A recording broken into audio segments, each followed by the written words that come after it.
You think you know Eamonn Holmes.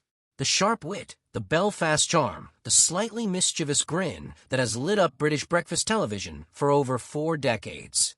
But what happens the moment the studio lights dim, the auto cue goes dark, and the red recording light switches off?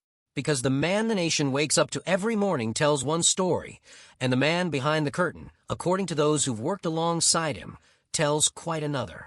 And right now, with Eamonn Holmes currently recovering from a stroke in hospital, the entire British television world is rallying around him in a way that speaks volumes about who he truly is when nobody's watching.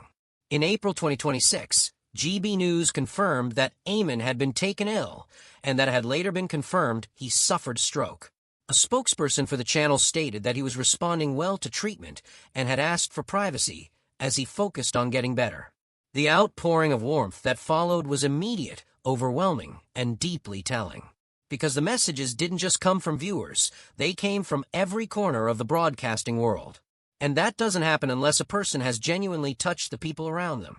To understand who Eamonn Holmes is off camera, you first have to appreciate just how long and winding his journey to the top has been. Born on the 3rd of December, 1959 in Belfast, Northern Ireland, he began his broadcasting career in 1979 when he joined Ulster Television as a host and reporter. By September 1982, he had moved into news and current affairs, anchoring UTV's flagship Good Evening Ulster program. This wasn't a man-handed stardom on a silver platter. He built it brick by brick, city by city, studio by studio, through decades of early mornings, late nights, and relentless hard work. And people in the industry remember that, especially those who came up alongside him. Those who have worked with Eamonn over the years consistently speak about a quality that cameras simply cannot fully capture: his genuine love of people. Not the performative kind you might expect from a seasoned broadcaster trying to project relatability, but the authentic, curious, slightly irreverent kind that makes crew members laugh in corridors and guests feel at ease before they've even sat down. He is, by all accounts, exactly the same man off camera as he is on it. Blunt? Absolutely. Funny? Without question. But warm underneath it all in a way that surprises people who only know him from headlines.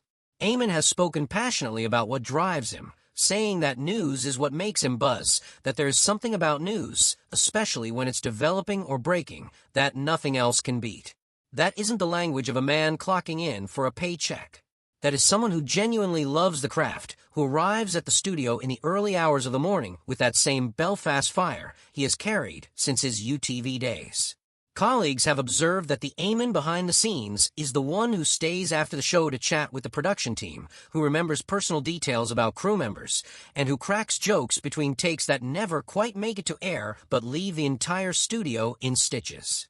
Yet Eamonn Holmes has never pretended to be without complexity, and that honesty is arguably what makes him so compelling. He told a national newspaper in 2022 that his health problems had caused real strain in his personal life, admitting that even his own family were worn down by his constant pain, and that his then-wife Ruth Langsford was fed up hearing about it, though he stressed he simply could not help it, describing the condition as agony.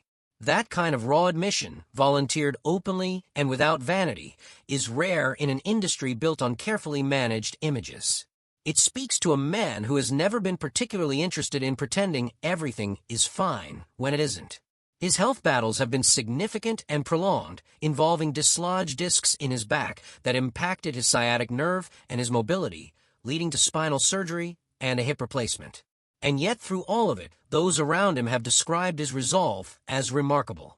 After falling out of his chair live on air in May 2025, a moment that visibly shocked viewers and co-host Ellie Costello, Eamonn returned to screens just minutes later, making light of the situation and explaining calmly that it had hit him right in the back, particularly hard given he had already been hospitalized for a similar fall just 2 weeks before. He didn't disappear. He didn't crumble. He came back and got on with it. That, to many who know him, is quintessentially Eamonn. When his stroke was confirmed in April 2026, GB News chief executive Angelos Frangopoulos said publicly that Eamonn is a loved member of the GB News family and that they were with him every step of the way as he recovered. Those words, coming from the very top of the organization, are not the kind of statement you draft for someone who is merely a professional colleague. They are the words reserved for someone who has made themselves genuinely irreplaceable, not just through talent, but through character. What this moment reminds us, more than anything, is that Eamonn Holmes is one of those rare broadcasters who has never quite hidden the human being beneath the broadcaster. The man the cameras follow and the man the cameras miss are, it seems, the same person, stubborn, funny, passionate, flawed, and fiercely real.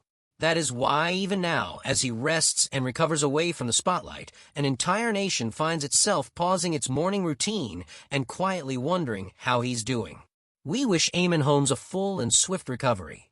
British television, and the millions of viewers whose mornings he has shaped for over 40 years, will be waiting for him.